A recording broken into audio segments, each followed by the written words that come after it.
On a parlé des fortes températures, des sécheresses.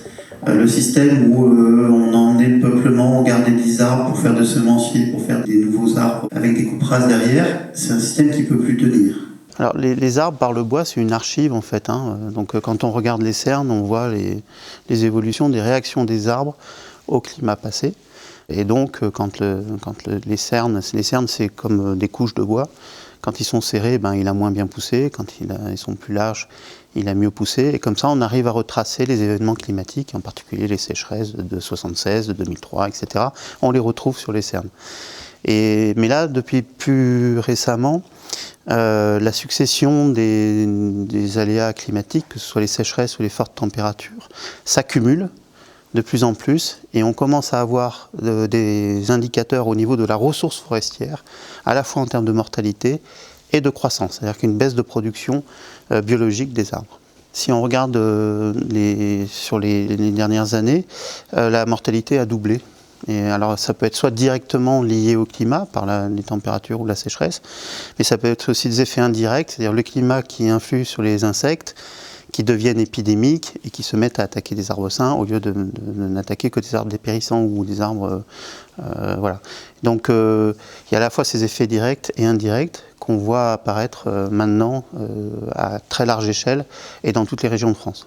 Sur le massif vosgien, il y a environ 55% des essences qui sont affectés par le changement climatique, que ce soit l'épicéa, le sapin, le hêtre. Alors les causes sont multiples. L'épicéa, c'est plutôt les scolites, c'est plutôt les insectes. Le sapin et le hêtre, c'est plutôt des épisodes de forte température et ou de sécheresse. En fait, ce qui se passe quand vous avez une forte température, l'arbre prend un coup de soleil, ou l'air est trop sec, si ça le fait plus transpirer, et s'il n'y a pas plus de pluviométrie, ça induit une sécheresse dans le sol, et donc il est plus capable de résister à ces fortes températures. Ou alors, il y a aussi une baisse de précipitation qui fait qu'il y a moins d'eau disponible dans le sol aussi. Ce qui fait que, au final, il y a une mortalité qui est accrue, et on le voit par patch, par exemple sur le sapin, ou par grandes zones sur le scolite en épicéa.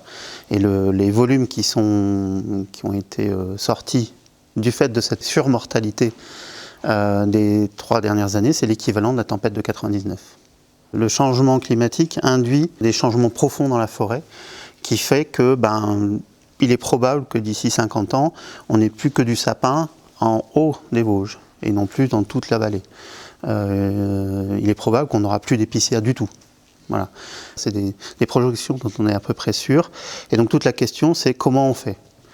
Comment on fait pour continuer à avoir une forêt dans les Vosges, qu'elle continue à faire de l'eau propre, qu'elle continue à héberger de la biodiversité, qu'elle continue à simplement profiter aux promeneurs, etc.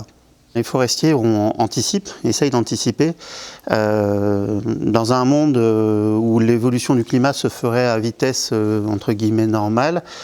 Les essences du sud auraient le temps de remonter par propagation des graines, etc., auraient le temps de remonter dans les Vosges. Mais le problème, c'est que ça va beaucoup trop vite, le réchauffement va beaucoup trop vite, et donc il faut qu'on aide les essences à remonter.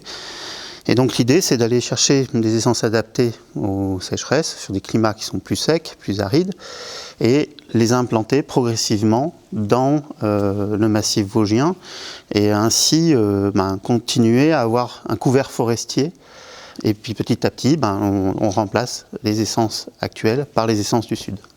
Les propriétaires, les élus, les citoyens, les usagers de la forêt, qu'ils soient chasseurs, naturalistes, tout ça, il faut qu'on puisse discuter ensemble des scénarios, de ce qu'on veut pour notre territoire, de ce qu'on veut pour notre forêt. Et ensuite, mettre en œuvre ces solutions-là, donc avec les scientifiques, etc., les mettre en œuvre, les suivre, parce qu'il y a des choses qui vont... le climat, c'est des projections incertaines. Donc on sait qu'on va agir dans un environnement incertain. On ne sait pas si on va arriver à arrêter les émissions, etc. Donc du coup, on va forcément se tromper. On sait qu'on va se tromper. Donc il faut qu'on puisse suivre ce qu'on a mis en place, qu'on puisse voir ce qui marche, voir ce qui ne marche pas, capitaliser ce savoir-là. C'est-à-dire pas seulement garder en mémoire ce qui a marché, mais aussi garder en mémoire ce qui n'a pas marché. Parce que les deux sont importants. Si on ne raisonne pas avec ces deux piliers, on va se tromper encore et encore et encore. Donc il faut qu'on puisse comme ça agir en apprenant et en tenant compte des résultats des scientifiques au fur et à mesure qu'ils arrivent. Voilà.